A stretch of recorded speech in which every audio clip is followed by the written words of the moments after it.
또 큰 무리가 있어 먹을 것이 없는지라 예수께서 제자들을 불러 이르시되 내가 무리를 불쌍히 여기노라.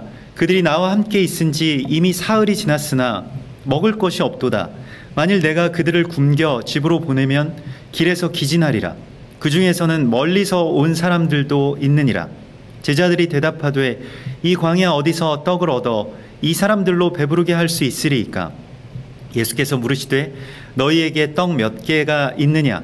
이르되 7이로소이다 하거늘 예수께서 무리를 명하여 땅에 앉게 하시고 떡 7개를 가지사 축사하시고 떼어 제자들에게 주어 나누어 주게 하시니 제자들이 무리에게 나누어 주더라.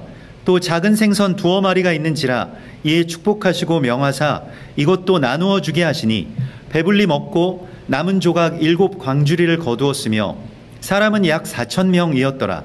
예수께서 그들을 흩어 보내시고 곧 제자들과 함께 배에 오르사 달마누다 지방으로 가시니라. 바리새인들이 나와서 예수를 힐난하며 그를 시험하여 하늘로부터 오는 표적을 구하거늘 예수께서 마음속으로 깊이 탄식하시며 이르시되 어찌하여 이 세대가 표적을 구하느냐? 내가 진실로 너희에게 이르노니 이 세대에 표적을 주지 아니하리라 하시고 그들을 떠나 다시 배에 올라 건너편으로 가시니라. 제자들이 떡 가져오기를 잊었음에 배에 떡 1개밖에 그들에게 없더라. 예수께서 경고하여 이르시되 삼가 바리새인들의 누룩과 헤롯의 누룩을 주의하라 하시니 제자들이 서로 수군거리기를 이는 우리에게 떡이 없음이로다 하거늘 예수께서 아시고 이르시되 너희에게 어찌 떡이 없음으로 수군거리느냐? 아직도 알지 못하며 깨닫지 못하느냐? 너희 마음이 둔하냐? 너희가 눈이 있어도 보지 못하며 귀가 있어도 듣지 못하느냐? 또 기억하지 못하느냐? 내가 떡 5개를 5,000명에게 떼어줄 때에 조각 몇 바구니를 거두었더냐? 이르되 12이니이다. 또 7개를 4,000명에게 떼어줄 때에 조각 몇 광주리를 거두었더냐? 이르되 7이니이다. 이르되 아직도 깨닫지 못하느냐 하시니라.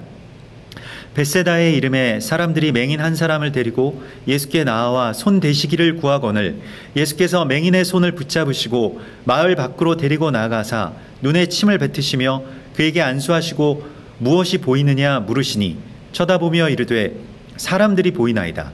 나무 같은 것들이 걸어가는 것을 보나이다 하거늘 이에 그 눈에 다시 안수하심에 그가 주목하여 보더니 나아가서 모든 것을 밝히 보는지라. 예수께서 그 사람을 집으로 보내시며 이르시되 마을에는 들어가지 말라 하시니라. 예수와 제자들이 빌립보 가이사랴 여러 마을로 나가실새 길에서 제자들에게 물어 이르시되 사람들이 나를 누구라고 하느냐? 제자들이 여짜와 이르되 세례 요한이라 하고 더러는 엘리야 더러는 선지자 중에 하나라 하나이다. 또 물으시되 너희는 나를 누구라 하느냐? 베드로가 대답하여 이르되 주는 그리스도이시니이다 하매 이에 자기의 일을 아무에게도 말하지 말라 경고하시고 인자가 많은 고난을 받고 장로들과 대제사장들과 서기관들에게 버림받되어 죽임을 당하고 사흘 만에 살아나야 할 것을 비로소 그들에게 가르치시되 드러내놓고 이 말씀을 하시니 베드로가 예수를 붙들고 항변하매 예수께서 돌이키사 제자들을 보시며 베드로를 꾸짖어 이르시되 사탄아 내 뒤로 물러가라. 네가 하나님의 일을 생각하지 아니하고 도리어 사람의 일을 생각하는도다 하시고 무리와 제자들을 불러 이르시되 누구든지 나를 따라오려거든 자기를 부인하고 자기 십자가를 지고 나를 따를 것이니라. 누구든지 자기 목숨을 구원하고자 하면 잃을 것이요 누구든지 나와 복음을 위하여 자기 목숨을 잃으면 구원하리라. 사람이 만일 온 천하를 얻고도 자기 목숨을 잃으면 무엇이 유익하리요? 사람이 무엇을 주고 자기 목숨과 바꾸겠느냐? 누구든지 이 음란하고 죄 많은 세대에서 나와 내 말을 부끄러워하면 인자도 아버지의 영광으로 거룩한 천사들과 함께 올 때에 그 사람을 부끄러워하리라. 아멘. 예, 오늘 하나님께서 우리에게 이 마가복음 8장의 말씀을 주시는데요. 우리가 가정에서 예배를 드릴 때 뭐 이렇게 온라인으로 여러분들 영상으로 함께 하시기도 하겠습니다만은 이렇게 식구들이랑 같이 드리실 수 있으면 자녀들과 이번 본문을 같이 읽으시면서 서로 좀 이거 왜 이랬을까? 예수님께서는 왜 이렇게 말씀하셨을까? 또 이 일은 어떤 걸 우리 가운데 말씀하시고 교훈하시고 있는 걸까라고 하는 걸 서로 이렇게 질문하시면서 예배 드리시면 아주 굉장히 그 깊은 또 하늘의 지혜가 이렇게 열리게 될 것을 믿습니다. 그걸 기대하면서 처음에는 처음부터 잘 될 수도 있고요. 또 처음에는 잘 되지 않고 대화가 우리가 어떻게 알겠냐 이렇게 그저 그렇게 생각이 되실 수도 있겠습니다만은 자녀들과 같이 이렇게 나누다 보면 어떤 질문들이 생기거든요. 그 질문 자체가 굉장히 귀한 겁니다. 당장 답이 없다고 할지라도 하나님께서는 계속 그 질문을 통해서 이제 우리 가운데 역사하시기 때문에 이게 왜 이런 일들이 있을까? 또 이런 말씀을 하셨을까? 이런 질문들이 굉장히 우리에게 중요한 이 어떤 지혜의 열쇠가 될 것입니다. 그래서 어떤 그 유명한 뇌과학자가 우리나라의 뇌과학자가 자기는 열심히 공부를 해가지고 정말 위대한 질문을 많이 하고 싶다 이런 목표를 세운대요. 그러니까 오늘도 내가 정말 위대한 질문을 할 수 있기를 그렇게 기대하면서 이제 공부한다고 또 그렇게 연구한다고 이렇게 이야기를 하는데요. 위대한 답을 내는 게 아니라 또 위대한 질문을 우리가 갖고 있는 게 우리에게 정말 중요할 것입니다. 오늘 이 마가복음 8장의 말씀에서는 정말 많은 질문들을 우리 가운데 주시는데요. 먼저는 그 주님의 애통함 그리고 우리 예수님의 어떤 탄식 소리를 우리가 이 가운데서 듣습니다. 내가 무리를 불쌍히 여기노라 이렇게 말씀을 하시는데요. 나와 함께 있은지 그들이 나와 함께 있은지 이미 사흘이 지났으나 먹을 것이 없도다. 이게 주님의 탄식입니다. 우리가 예수 믿은 지 정말 오래되었는데요. 그리고 이제는 우리에게 양식이 있을 때가 되었는데 저희에게 양식이 없도다라고 탄식하시는 주님의 음성을 우리가 오늘 듣습니다. 나와 함께 있은지 지금 이렇게 오래되었는데 우리가 모태신앙이기도 하고 또 3일 전에 믿었건 아니면 3년 전에 믿었건 30년 전에 믿었건 이렇게 주님을 만난 지가 오래되었는데 또 주님과 함께 있은 지가 오래되었는데 우리에게 양식이 없음에 대해서 예수님께서 불쌍히 여기신다고 말씀을 하시고 있습니다. 여러분에게 어떤 양식이 있으십니까? 아모스서 8장에서는 이 땅의 기근에 대하여서 그때 내가 땅에 기근을 보내리니 양식이 없어 주림이 아니요 물이 없어 가람이 아니요 여호와의 말씀을 듣지 못한 기갈이라. 이러한 기갈이 펼쳐진다는 것입니다. 말씀이 없는 기갈. 말씀이 왜 없는가? 말씀이라고 하는 이 양식이 없어서 사람들이 길에서 쓰러지리라 이렇게 말씀을 하시는데요. 우리가 전에 이 다음 세대 우리 샤반 예배 가운데 다음 세대에게 이렇게 나눠드리고 같이 좀 얘기하고 싶었던 교회를 부탁해라고 하는 그런 만화가 있죠. 근데 그 만화에서 그 주인공인 에클레시아가 그 교회를 뜻하죠. 그러니까 이름 자체가 에클레시아라고 하는 어린 소녀가 나오는데 매일같이 이 빵을 먹는데 근데 그 빵을 먹는데도 허기가 계속 져서 계속해서 이렇게 너무 막 말라서 깡마른 그런 몸이 되고 정말 이 뼈만 남는 그러한 점점 그렇게 되어가는 그런 모습을 봅니다. 근데 이제 거기에 그런 이야기들이 나오는데요. 그러면서 그 빵이라고 하는 것이 이제 누룩이 들어간 빵, 사람들이 듣기에 좋고 또 사람들이 듣고 싶어하는 그 부풀어 오른 빵, 그 참된 양식이 아니라 부풀어 오른 누룩이 들어간 그런 빵을 그 교회가 계속해서 먹고 있는 것, 그리고 그것 때문에 교회가 기진해 가는 것에 대해서 좀 비유적으로 잘 그렇게 그 안에 이제 그려 놓았는데요. 이게 어떤 말씀의 본질, 말씀의 양식이 아니라 우리가 그냥 세상을 살아가는 데 있어서의 어떤 성공의 비법이라든가 뭐 심리학이라든가 뭐 처세, 뭐 어떤 그냥 도덕적인 교훈, 그냥 그 안에 머물러 있게 되면 계속 우리가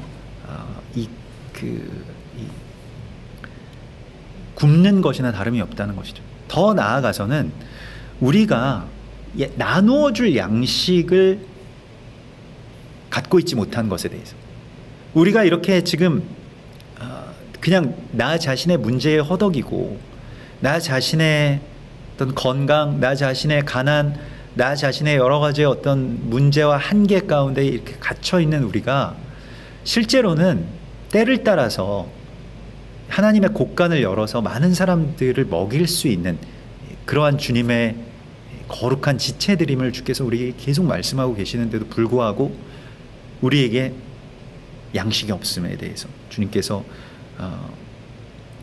우리를 그렇게 불쌍히 여기신다고 말씀을 하십니다. 근데 제자들이 예수님한테 다시 묻죠. 우리가 이 광야에서, 여기 광야입니다. 지금 양식이 없을 수밖에 없고요. 지금 어디 가도 뭐 빵을 만드는 곳, 빵을 살 수 있는 곳도 없습니다. 돈도 없고요. 이 사람들을, 이 4,000명을 먹을 수 있는 그러한 형편이 우리가 안 됩니다.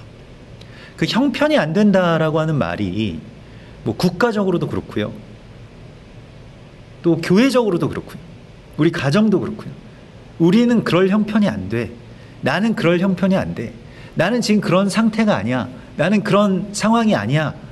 라고 생각하는 경우가 우리가 굉장히 많이 있고, 또 그렇게 우리가 말을 하고 또 그렇게 일찌감치 정해놓은, 가두어 놓은 나의 어떤 한계들이 있죠. 그러한 일들은 나와는 관계없는 이야기다 라고 생각하는 것이죠. 그래서 시편 78편 19절에 그 하나님을 대적하는 자들이 말하기를 하나님이 광야에서 식탁을 베풀 수 있으랴, 이게 사단이 말하는 것이나 마찬가지거든요. 이런 광야에서 무슨 식탁을 베풀 수가 있겠느냐. 나 오늘 주님께서 우리에게 말씀하시는 것은 이 광야, 또 이 광야에 나온 것과 같은, 지금 우리가 이 광야 가운데로 들어온 것과 같은 이러한 시간 속에서 주님께서 차려주시는 이 진수성찬, 또 주님께서 풍성하게 주시는 이 양식을 우리가 받아서 우리도 먹을 뿐만이 아니라 우리가 나눌 수 있는 그런 시간이 되었다고 말씀을 하시고 있습니다. 여러분, 우리가 이 광야에서 정말로 주님께서 우리 가운데에 주시는 그러한 주님의 진수성찬을 누릴 수 있는 그 믿음을 가지라고 말씀하시는데, 그게 어떻게 이제 펼쳐지는지에 대해서 주님이 말씀하시는데요. 우리가 광야에서 어떻게 할 수 있습니까? 지금 내 상황 가운데서, 내 처지 가운데서, 내 소득 가운데서, 내 직업 가운데서 내가 뭘 할 수 있겠습니까? 뭐 이러한 우리의 광야에서 주님께서 우리에게 다시 질문하십니다. 이게 주님의 위대한 질문인데요. 예수님께서 많은 질문을 하시진 않았지만 하나님의 이 질문, 예수님의 질문은 우리에게 굉장히 중요한 어떤 비밀입니다. 예수님이 이런 질문을 하셨습니다. 너희에게 떡이 몇 개 있느냐? 이걸 물으시고 있어요. 지금 뭐 4,000명 생각하지 말고 지금 네가 갖고 있는 게 뭐냐? 우리가 너무 대단한 걸 생각하다 보니까 너무 이렇게 목표가 너무 높아요, 이상이. 그래서 내가 갖고 있는 게 항상 부족하다고 여깁니다. 내 능력도 부족하고, 내 믿음도 부족하고, 내 어떤 신앙의 지금 연수도 부족하고, 나는 뭐 목사님처럼, 뭐 선교사님처럼, 저 사역자처럼, 저 믿음 좋으신 권사님처럼 잘할 수 없는 상태고 나는 아무것도 몰라요. 아니, 예수 믿은 지 적어도 3일은 지났을 거 아닙니까? 지금 이거 우리 같이 온라인으로 예배하시는 분들은 적어도 3일 정도 지났으면 이제 양식을 나누어 줄 수 있어야 됩니다. 주의 성령을 받은 사람들은 그냥 그 즉시로 그 풍성한 양식을 누리고 그 양식을 나누어 주는 그 지경의 이 넓혀짐을 경험하게 됩니다. 그 우리가 예수 믿은 지가 그렇게 오래 안 되었다라고 해서 또 내가 능력이 없고 뭐 내가 학식이 없고 나는 뭐 성경에 대해서 잘 모르고 이런 거가 문제가 아니고 지금 내가 갖고 있는 게 무엇인가, 나에게 주께서 허락해 주신 지금 나의 상황 가운데서 떡이 몇 개 있느냐 이렇게 묻고 계십니다. 그런데 제자들이 보니까 7개가 있다는 거예요. 우리가 이 7개가 있습니다. 7이라고 하는 것은 완전함입니다. 4,000명에 비하면 이 7이라고 하는 숫자는 턱없이 부족한 어떤 이 산술이 되겠습니다만은, 그러나 그 7이 완전하게 하나님께서 다 주신 거예요. 그러니까 이미 그 능력을 내가 다 갖고 있다는 것입니다. 이미 그러한 힘과 그러한 부요함과 그러한 능력과 그러한 믿음의 풍성함을 이미 다 갖고 있다는 겁니다. 여러분의 갖고 있는 떡이 바로 7개입니다. 우리가 갖고 있는 떡이요, 교회가 갖고 있는 떡이 그 7개인 겁니다. 그래서 주님께서는 이제 이걸 나누어 주라고 말씀하십니다.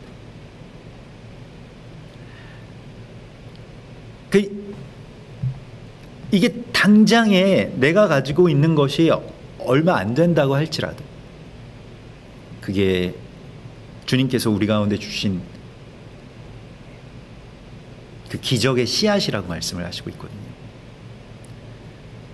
그래서 예수께서 이제 무리들에게 땅에 앉게 하십니다. 이 앉게 하신다라고 하는 것이 굉장히 중요하고, 무리들이 땅에 그 상황 가운데서 앉았다라고 하는 것이 이 광야에서 4,000명을 먹이시는 사건 가운데 정말 중요한 사건입니다. 우리가 주님의 양식을 먹기 위해서는 주님 앞에 앉아야 됩니다. 오늘과 같이요. 여러분들 지금 뭐 어떤 면에서는 예배가 막혀 있는 이런 상황 가운데서 주님 앞에 우리가 앉음으로써 주께서 우리 가운데 주시는 양식을 먹을 수가 있게 됩니다. 이 앉는다라고 하는 행위는 첫 번째로는 마리아가, 마르다는 막 열심히 일하면서 그 일이 바빠가지고 주님의 발치에 앉지 못하잖아요. 근데 마리아는 앉습니다. 그러니까 나의 분주한 일들을 일단 멈추겠습니다 라고 하는 이 안식, 샤밧, 이 멈춤, 내가 그런 모든 일들을 이제 다 접고 나에게 가장 중요한 것에 집중하겠습니다 라고 하는 것이 앉는 것입니다. 또 우리가 앉는다라고 하는 행위 자체가 바로 순복입니다. 순종, 순복. 아니, 지금 배고픈데 빨리 어디라도 이렇게 가가지고 먹을 거라도 찾아보고, 뭐 광야에서 세례 요한이 그렇게 했던 것처럼 뭐 메뚜기는 어디 있는지, 석청은 어디 있는지, 사반이라도 한 마리 돌아다니면 그거 잡아서 좀 먹어야 되지 않겠습니까? 우리가 지금 이 양식을 구하기 위해서 열심히 뭔가를 해야 되지 않겠습니까? 뭐라도 해야죠. 그게 뭐 어떤 동양 철학에서 말하는 그런 위에 해당이 되겠습니다만, 사람들이 뭔가를 자꾸 해서 이제 만들어내는 것. 그런데 예수님께서는 앉아라, 여기서 멈춰라, 그러면 양식을 먹을 수 있다고 말씀을 하십니다. 거기에 대한 순복입니다. 우리가 지금 해야 될, 주님께서 지금 어떤 스톱 사인을 주셨잖아요. 교회도 지금 예배를 멈추라고 말씀하시고 어떤 것에 대해서 지금 멈추어야 되는 시간 속에 우리가 있는데, 우리가 지금 멈춰 있는 이러한 상황 가운데서 주님께서 그 주님의 음성을 우리가 들을 수 있어야 되고 주님의 형상을 우리가 볼 수 있게 되는데, 주님께서 우리에게 앉으라고 말씀하십니다. 그래서 우리의 어떤 악한 영들이, 이게 그 거라사의 광인, 군대 귀신 들린 자가 그 귀신 쫓아 주셨을 때 그 사람은 어떻게 됩니까? 나중에 그 사람 누구도 못 말리는 사람이었는데요. 막 쇠사슬로 묶어놔도 막 그 끊고 자기 마음대로 돌아다니고 막 사람들에게 행패 부리고 그러던 광인이 옷을 입고 주의 발치에 앉아, 이 누가복음 그에 보면 주의 발치에 앉아서 주님의 가르침을 듣게 됩니다. 이 거라사 광인이 그런 일을 했죠. 그래서 이 주님께서는 오늘 우리에게 앉으라고 말씀하시고요. 그리고 주님이 축복하십니다. 또 주님이 명령하시고요. 그리고 제자들에게. 이게 중요한 것인데요. 예수님이 직접 나눠주신 것이 아니라, 예수님이 나눠주시면 참 더 의미도 있고 좋을 것 같은데 제자들에게 주십니다. 떡 7개를 뭐 반씩 예수님 하나 가지시고 나머지 뭐 반씩 다 떼어서 주셨겠죠. 제자들이 그걸 다 갖고 이 12제자들에게 가서 나누어 주라고 말씀을 하십니다. 자, 보십시오. 7개가 둘씩 나누어지면 14개가 될 겁니다. 또 14개가 둘씩 나눠지면 28개가 될 거고요. 그 다음부터는 제가 곱하기를 빨리빨리 못하기 때문에 여러분들이 한번 생각을 해보십시오. 계속 나누어주는 겁니다. 네가 나누어주라. 우리는 항상 초자연적인 어떤 슈퍼내추럴을 꿈꿉니다. 그래서 이 뒤에 나오는 달마누다 지방에 갔더니, 이 일이 마치고 달마누다 지방에 갔더니 거기에서 바리새인들이 나와가지고 예수님에게 막 검증해봐라. 신의 아들이라고 한다면, 메시아라고 한다면 무언가 초자연적인 능력이 있을 거 아니냐. 지금 방금 능력을 베풀고 오시는 길입니다마는 뭐 그쪽의 바리새인들은 아직 알지 못하거나 아니면 소문만 들었으니까 저기서 당신 4,000명 먹였다며요. 여기서도 한번 해달라. 우리도 이렇게 생각하지 않습니까? 성경에 이렇게 보면 주님께서 행하신 이러한 많은 기적들을 왜 나한테는 일어나지 않을까? 이거 고대에 예수님 시대에만 있었던 일일까? 아니면 어떤 간증하시는 특별한 분들, 뭐 그런 곳에서만 있는 일인가? 어떤 사람들은 정말 난치병이 낫다고 하던데, 어떤 사람들은 정말 사업에 실패하다가 이렇게 막 성공했다고 하던데, 왜 그런 초자연적인 일들은 나에게 나타나지 않을까? 이거 우리가 생각하지 않습니까? 그러나 예수님께서는, 하나님께서는 초자연적인 능력을 가지고 어떤 일을 행하시는 것을 좋아하시지 않습니다. 기적을 일으키셔서 그 기적 자체에 사람들이 몰입되고 거기에 묶이게 되는 것을 원하시지 않습니다. 이게 은사주의의 어떤 한계라고 할 수 있는데요. 뭐 신사도주의니 은사주의니, 중요한 것은 거기에서 역사가 일어나는데 그 역사 가운데서 빠져나와서 초자연적이지 않은, 그냥 자연적인, 그냥 하나님께서 지금 이미 나에게 다 주신 내 그대로의 모습으로 살아갈 수 있는 그 힘을 갖추는 것이 우리에게 중요하지, 우리가 지금 나는 너무 연약하기 때문에 초자연적인 어떤 주님의 개입이 필요하다라고 하면서 계속 그것만을 원한다면 결국에는 그것이 바리새인의 누룩이나 헤롯의 누룩이 된다고 말씀을 하십니다. 우리가 예수 믿는 데 있어서 필요한 것은 기적이 아닙니다. 그냥 나의 삶 가운데 주님께서 주신 이 소박한 떡 7개를 어떻게 나누느냐가 문제입니다. 이미 우리가 받았다는 거예요. 이미 그 달란트를 받았고 이미 우리가 그 떡이 우리 가운데 있다고 말씀하십니다. 우리가 이걸 나눠줘야 되는데 그 나눠주어야 될 사명 가운데 우리가 있다고 주께서 말씀을 하시고 있는 것입니다.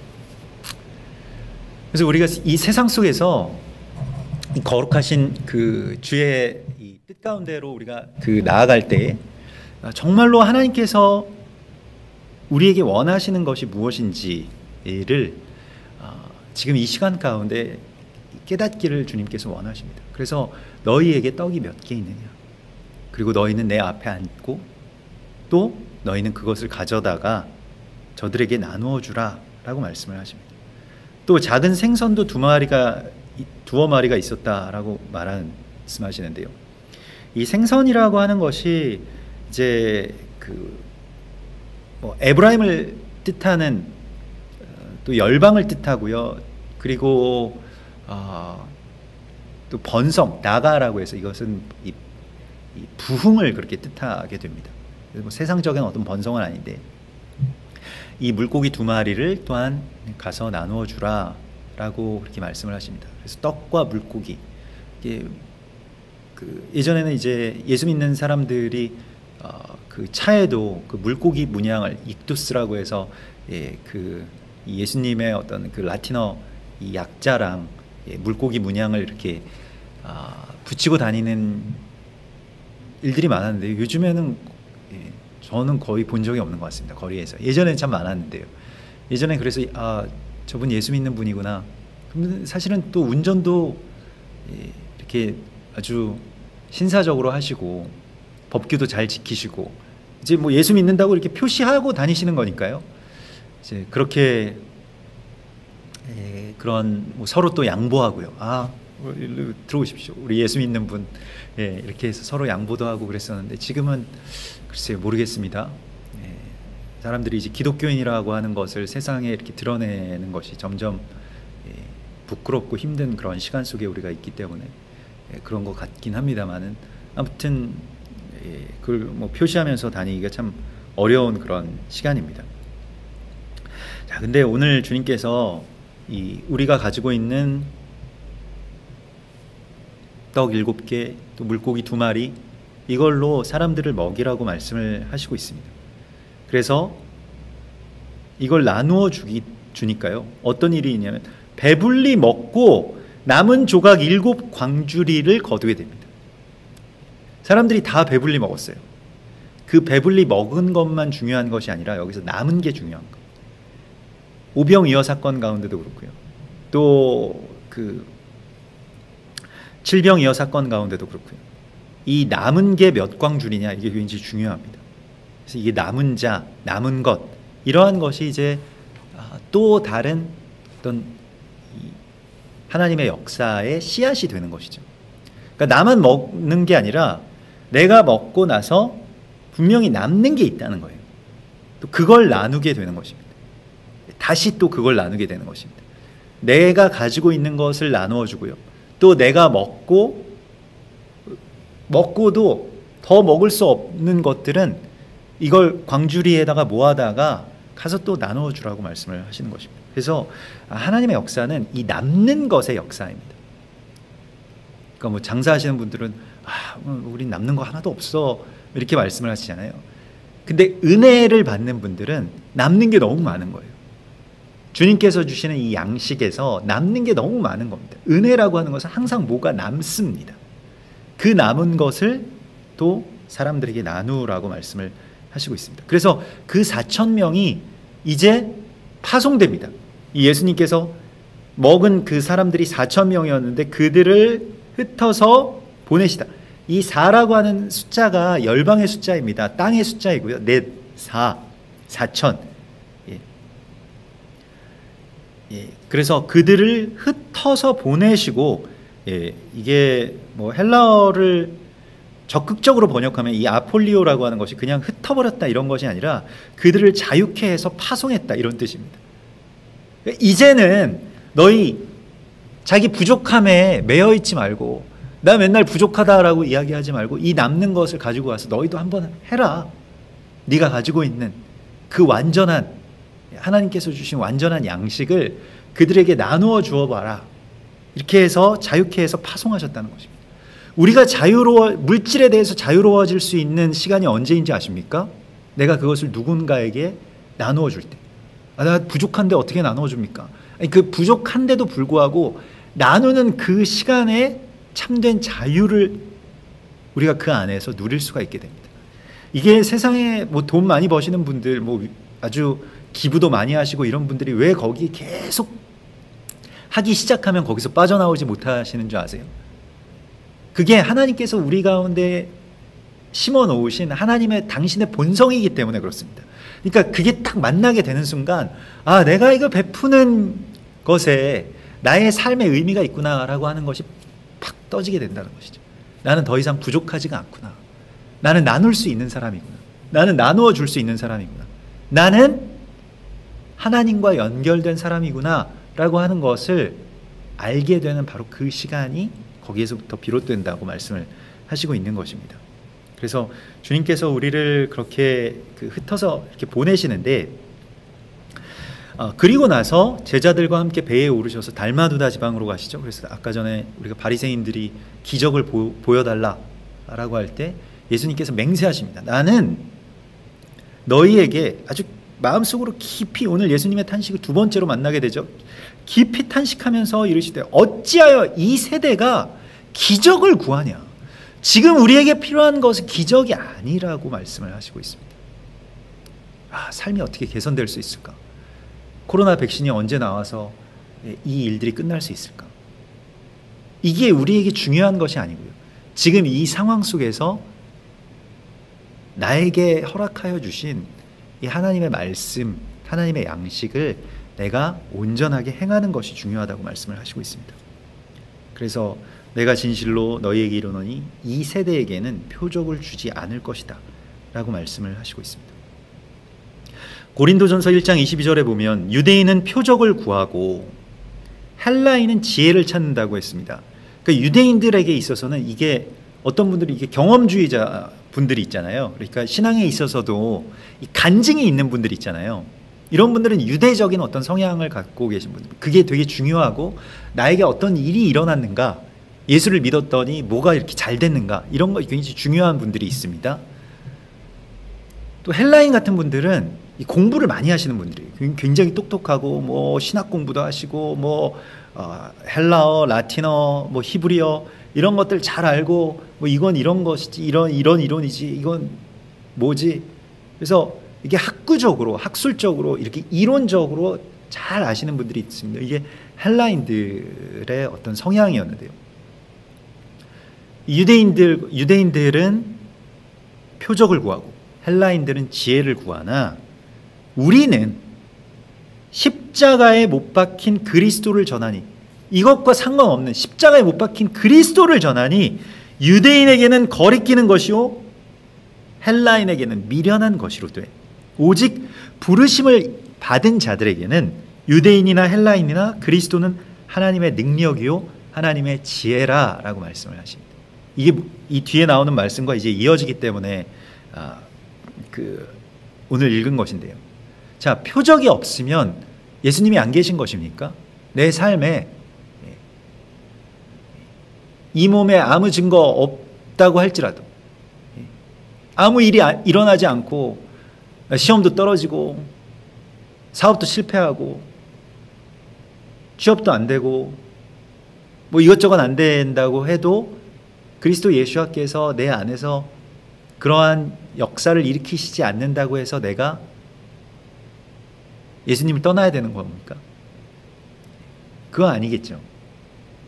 예수님이 나에게 십자가라고 하는 표적을 주신다면요, 고난이라고 하는 그 십자가의 길을 우리 가운데 열어주신다라고 한다면 이 이적을 구하고 표적을 구하는 이 은사주의에서는 십자가는 예수님이 지셨다면서요. 옛날에 예수님이 지셔가지고 우리는 안 져도 된다 그래가지고 이쪽으로 왔는데, 예수님이 아니 내 십자가를 같이 지자고 한 거다라고 말씀하실 때는 다 뿔뿔이 떠나게 된다는 것입니다. 그러니까 무리들은 기적이 없으면 떠나는 거예요. 근데 주의 참된 제자들은 기적이 끊어진 그 순간에 그들이 십자가를 지는 기적을 경험하게 됩니다. 기적이 없는 단계로 하나님께서는 우리를 부르고 계세요. 무리에서 제자가 되는 그런 길이죠. 또 어떤 이론적으로, 지식적으로, 지혜로 이게 가늠할 수 없고 감당할 수 없는 주님의 일이 이 십자가에 있다고 말씀을 하십니다. 그래서 달마누다 지방이라고 하는 것이 이게 부풀어 오르다, 또 이런 이제 그곳에서 이 누룩을 주의하라고 주님께서 말씀을 하시죠. 바리새인들의 누룩과 헤롯의 누룩을 주의하라. 우리가 어제도 바나바를 이 바라바를 살리라라고 하는 이 예루살렘의 이 백성들의 어떤 그런 요구를 우리가 듣지 않습니까? 바라바가 바로 누룩이죠. 이 누룩을 주님께서는 주의하라고 말씀하시고요. 사람들에게 이제 어떻게 보일까? 사람들이 보기에는 십자가의 길을 간다라고 하면 다 꺼리고, 아니면 그 미련한 짓을 왜 그렇게 하느냐, 왜 굳이 그렇게 해야 되느냐, 그런 이론이 세상에 어딨냐, 이렇게 말을 하기도 하겠습니다마는 이제 우리에게 십자가는 그 자체가 우리에게 나타난 기적이고 또 우리가 짊어져야 될 사명이고 우리 앞에 열어주신 주님의 길이라고 주께서 말씀을 하시고 있습니다. 그래서 오늘 주님께서 우리에게 이제 예수님이 그렇게 뭐 누룩을 주의하라 이렇게 말씀을 하시니까 제자들은 우리가 또 빵이 없는데 또 어떡하지? 이 누룩을 가져왔냐? 뭐 이렇게 말씀하신 줄 잘못 알고 이게 막 배에서 뭐 소리도 여러 가지 소리가 들리고 이러니까 떡이 없으므로 수군거리는데 주님께서 다시 오늘 우리에게 묻습니다. 너희가 오병이어 기적이 있을 때 몇 바구니가 남았었느냐? 또 7병이어 사건 가운데서 주님께서 일으킬 4,000명을 먹이셨을 때 몇 광주리를 거두었더냐? 이르되 7이니이다. 그 주님께서 너희에게 남은 것이 분명히 있다라고 말씀을 하시고 있습니다. 그러니까 누룩으로 우리를 부풀리게 하는 것이 아니라 분명하게 우리 가운데 그 남은 것이 있다. 또 너희에게 남은 자가 있다라고 말씀을 하시죠. 엘리야에게 하나님께서 엘리야가 정말 실망하고 세상 왜 이렇게 악해지고 이 악한 세상 가운데서 그나마 그래도 믿음을 지키려고 뭔가를 해보려고 하는데 아합 왕이 너무 핍박을 하고 예수 믿는 자들을 다 죽이고 잡아들이고 뭐 정말 이 성전의 문을 다 걸고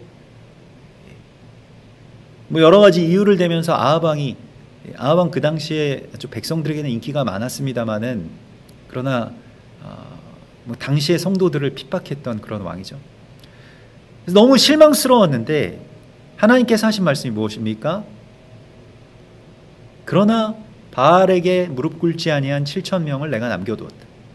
사도 바울도 엘리야처럼 너무 실망스러운 게 이스라엘이 이제 다 멸망해가고 사람들이 예수를 믿지도 않고 이렇게 악화 일로로 가고 로마에 의해서 거의 이제 멸망할 단계까지 이르게 되었는데 하나님 뭐 하십니까?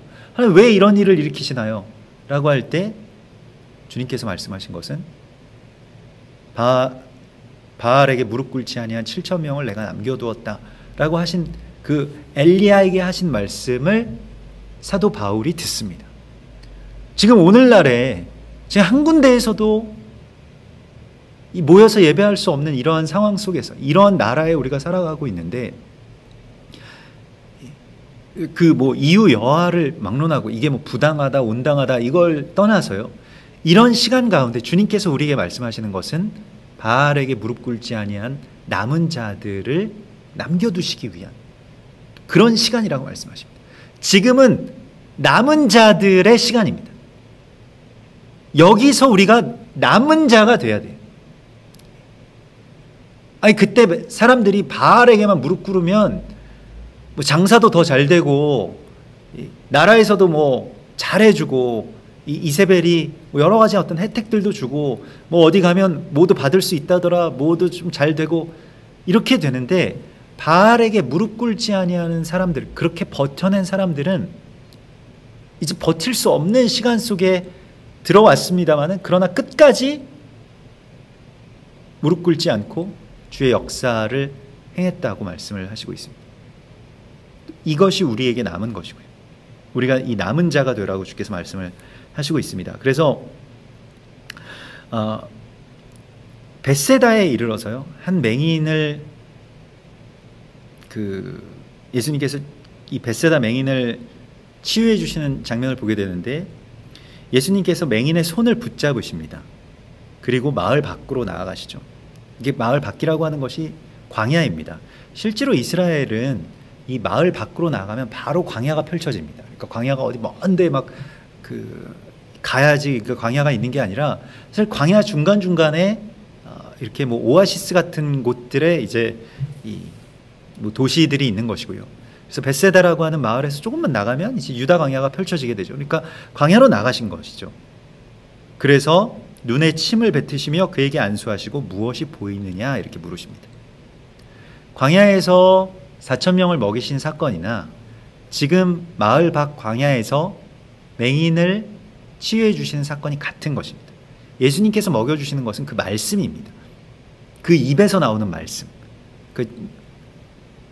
어떤 때에는 그게 침, 또 어떤 때에는 그게 떡으로 그렇게 상징되는, 비유되는 바로 그것을 우리 가운데 주시는 것입니다. 그래서 눈이 밝아지는 거예요.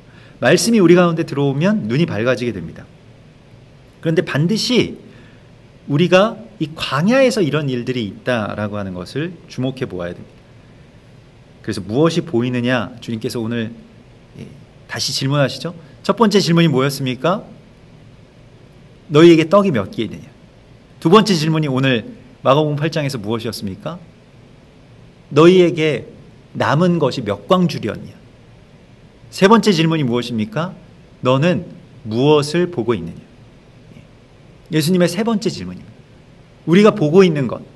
근데 처음으로 그 눈을 뜨게 하셨을 때 그 사람은, 벳세다 맹인은 사람이 보인다고 대답했습니다. 그리고 나무 같은 것들이 막 걸어 다니는 것 같다. 온전하지가 못했어요. 제일 먼저 본 게 사람이었습니다. 그래서 예수님이 다시 안수하시죠. 지금 우리가 그러한 단계, 예수님을 믿었지만 제대로 볼 수 없고 사람을 봤던 그 단계에서 벗어나세요. 사람들이 교회를 어떻게 생각하느냐, 사람들이 지금 나를 어떻게 생각하는가, 사람들이 나를 어떻게 평가하는가, 여기에 우리가 매여 있잖아요. 그래서 누가 나한테 뭐라고 하면 그거 막 계속 생각나고, 누가 나한테 막 악플 달면 막 괴롭고, 사실 악플을 그렇게 경험하는 것이 참 괴로운 일이라고 합니다만은, 저도 그닥 많이 경험해 보지 않아가지고 잘 모르겠습니다만은, 이제 그렇게 이 미움을 받는 것이나 아니면 사람들에게 무시당하는 것이나 사람들이 나를 어떻게 평가하는지에 대해서 매여 있는 것이 이 세상 사람들의 살아가는 방식이고, 그래서 그냥 사람들이 나를 대단한 사람으로 생각해 주기를 바라는 그 누룩을 계속 내 삶에 첨가하고 싶어 하죠.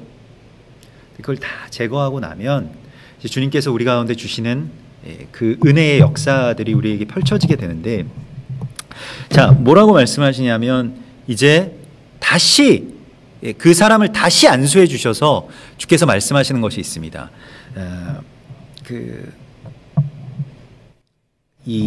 너희가 나를 누구라고 하느냐, 너희는 나를 누구라고 하느냐라고 하는 것을 말씀하시죠. 그래서 그 사람이 이제 벳세다의 맹인이 눈을 뜨는 것과 또 그 뒤에 나오는 가이사랴 빌립보에서 사람들이 나를 누구라고 하느냐라고 하는 그런 소문 말고 너는 나를 누구라고 하느냐가 굉장히 중요한 것입니다. 그래서 우리가 지금 사람들을 보는 이 시각을 바꾸어서 이 사람 다시 안수를 받았을 때 어떻게 됩니까? 그가 주목하여 보더니 나아가서 이제 사람이 아니라 모든 것을 밝히 보았다. 그래서 이게 아나블레포라고 하는 것은 이 주목한다라고 하는 이 주시의 의미이기도 하지만 눈을 들어보더니 이렇게 표현을 할 수가 있겠습니다. 그래서 그렇게 눈을 들어서 보게 되었다라고 말씀을 하시고 있습니다. 우리의 시선이 바뀌게 되는 그러한 이야기죠. 그래서 시선의 변화, 시각의 변화를 주님께서 오늘 우리에게 요구하고 계십니다. 교회도 지금 교회도 마찬가지이고요, 개인도 마찬가지이고요. 지금 실제적으로 너무 어려운 시간이기 때문에 이게 어떻게 될지 우리가 알지 못하고 이것 때문에 어떤 결과들이 펼쳐지게 될지 아무도 예측하지 못하는 이런 시간 속에서 주님께서는 우리의 눈을 뜨라고 말씀을 하시고요. 그래서 주목하여서 모든 것을 밝히 보라고 말씀하십니다.